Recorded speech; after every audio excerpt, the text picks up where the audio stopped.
for that, it's definitely the last manufacturer to offer a camera without the blurring effect of an anti-aliasing filter. The camera's not shipping yet, but I got a chance to shoot with a pre-production version for a couple of weeks, and here's my take. The photos from the pre-release version are certainly sharper than any I've seen from a Canon, and they're a whole new level of quality compared to the 5D Mark III. But the photos from the pre-production version weren't quite as good as those I've seen from the Nikon D810. They've got more noise in the RAWs, starting at mid-range ISO sensitivities, and the D810 seems to have a broader tonal range in general.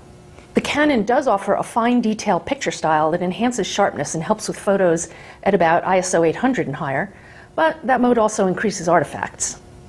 The higher resolution does help in cases where the focus is slightly off, though, making scaled-down images look a little sharper than they might have otherwise. Plus, the 5DSR did a little better than the Nikon when it came to moire. In fact, it was really hard to find any, and the video, even though it's only 2 megapixel HD, looks a lot sharper than from Canon's other models. The price you pay for all those pixels is performance. Once again, this is a pre-production model, but moving all that data through the image pipeline, even with dual processors, does take its toll.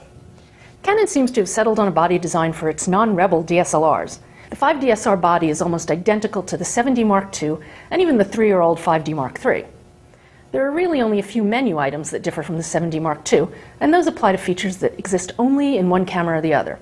For example, the 5 detail has the fine detail picture style, a delay option when shooting with the mirror in the locked and upright position, and an option to retract an STM lens on power off.